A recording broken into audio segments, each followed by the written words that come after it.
Brad, it's another huge challenge. The way the Dogs are playing, expecting a really quick game this weekend? I think both sides can play pretty quick when they need to, and we're going to have to work out what the best style is to play. And something we've been pleased with is our ability to be able to change depending on who we play and depending on the state of the game. So they've been playing pretty fast footy, and I think their offence speaks for itself. But I think their defence has been very underrated this year, and they've defended sides really well, and we're going to have our offence in check to make sure that we can score against them. The 7 straight knocking off the top team, confidence must be sky high amongst the group. I think the results so far this season have kept us in check. I mean, we've not just us, but everyone else. I think you look at the sort of the bottom half of the 8, and it's all still really tight. And there's a lot of water to go under the bridge between now and the finals. So we've just got to keep winning, and more importantly, even than winning, is playing a style that's going to make us competitive against the best sides. Because there's no point in getting into the finals and then getting bundled out. So our focus is on improvement. Another good challenge this week to test ourselves against a side that's been really good all year. Do you feel you've got that now, that style that can match anybody? I know, I think at times we have, but the test comes when you're playing the best under the heat of finals pressure, and so that test is still to come. I don't think we'll ever be confident until we do it. Fair chance, Brad, you might play the Dogs in September. Do you keep any tricks up your sleeve this week? No, we'll do what we think's best to win the game. So we're not thinking that far ahead, and I'm sure they're not either. Sam Gibson said that you feel like they fear no one now. Do you sense that amongst the group? I think our results over the last 2 years have suggested that. I mean, this year we've beaten sides first and second on the ladder. Last year we beat all of the top 10. So, you only get that sort of confidence from performance, and I think that our best performances have shown that we can do that. But the reason we're not sitting inside the top 4 now is because we haven't been able to do that for long enough. So that challenge is still in front of us. What do you think the key to the turnaround's been? I mean, all your numbers have gone through the roof in the last 7 weeks, but has there been one area that you think's been the main driver? No, not really.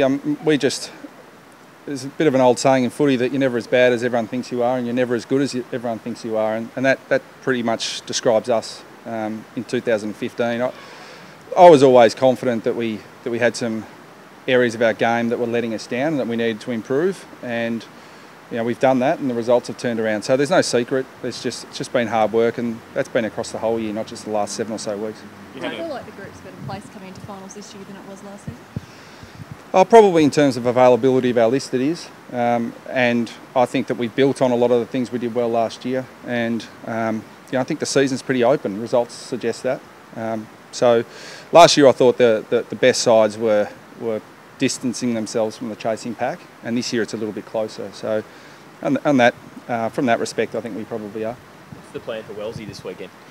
Undecided yet. We'll see how he trains today, and he's a chance to play. He's played 2 back in the VFL, so we know what a good player he is, and we're going to have to make sure he's somewhere near his best to playing. But whether that's this week, next, or sometime in the future, it'll be a bit of a moving beast for us. So now on rolling the dice, if you do play him in seniors as well? No, we won't be rolling the dice. I mean, if we play him this week, we'll only play him because we think he's ready to play. Fitness the main concern? Yeah, he's a chance to be in the 22. So, the sub's a vital position, as Ryan Bastanak proved for us last week. Is fitness rather than his Achilles now the main concern, Brad? Yeah, it's still the Achilles is a concern in terms of how he pulls up from each training session and each game, and that's getting better and better. So he's actually done more work in terms of physical load than he'd done this time last year, and he played well in the finals last year. Must help to have a former Bulldog in your ranks with Sean Higgins, and Gibson said he's got a big head, so he must have a big brain and know a fair bit about the Dogs. He's got a big brain, there's no doubt. He's one of the more switched-on footballers that I've come across in terms of his ability to analyse the game and his leadership off-field. So, the brain's certainly working. But the Bulldogs have changed their style significantly in 15 to what it was in 2014. So he knows a fair bit about the personnel, but the style has changed a fair bit. But I mean, Higo sees that as well as anyone. Just back to Wellesley, can you play him first up in a final, or do you think you need to play him in the next 2 weeks? We don't differentiate between round 23 and a final. We've got two sides that currently sit inside the top 8. So you know, all that changes is the stakes go up. So we just pick our best side every week, and if Wellsy's right this week, he'll play. You know, if it's the first final, you know, if we're fortunate enough to get there, he'll play in that. Is there a sense of any sensitivity around him just because you're flying so much? You don't need him as it is? No, again, we don't think that way. It's not about, you know, whether the team's going well, he's going well, he can improve us. It's all about what we think the best 22 is for that current week. So it's a really difficult question to answer into the future. I mean, a lot of things will change, but you know, I think it's fair to say that when Daniel Wells is playing his best, he's in our best side. Are you impressed by Luke Beveridge, just what he's done with this side, like where they were last year to where they are now? It's pretty spectacular. No, he's been outstanding. He's a terrific football person. I was fortunate enough to work with him for a brief stint at Collingwood in 2009, 2008. So he hasn't surprised me in that sense because he knows his footy and he's a good football person. But you know, you can't help but be impressed with the way the Bulldogs have gone about it this year. They were exposed a bit in the ruck and down back last week with height. Do you think you can do similar with your tools?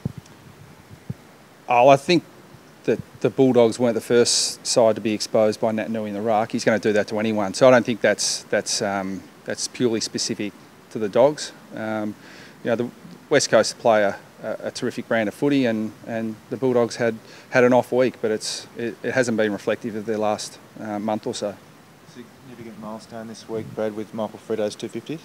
Yeah, it is. It's huge. There's no one that epitomises the way that we like to go about it at North Melbourne than Michael Firrito.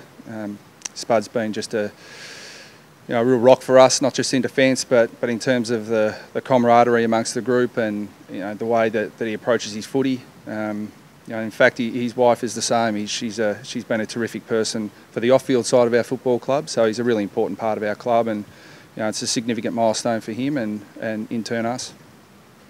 Jake Carlisle, is he a player you'd like to add next year? Yeah, I mean, he's one of the players that we'd like to add. You know, like every club, we're looking at all sorts of different options to improve our list, and you know that if the time comes that Jake decides he wants to look at a fresh start, then that's the time we'll start drilling down on that. But as far as I'm aware, that hasn't happened yet. Do you feel you're still in the race for Motlop and Treloar as well, or is that unlikely? Yeah, well, we haven't said anything about either of those players. It's you guys who say all that, so maybe you can tell me. Beautiful. Thank you.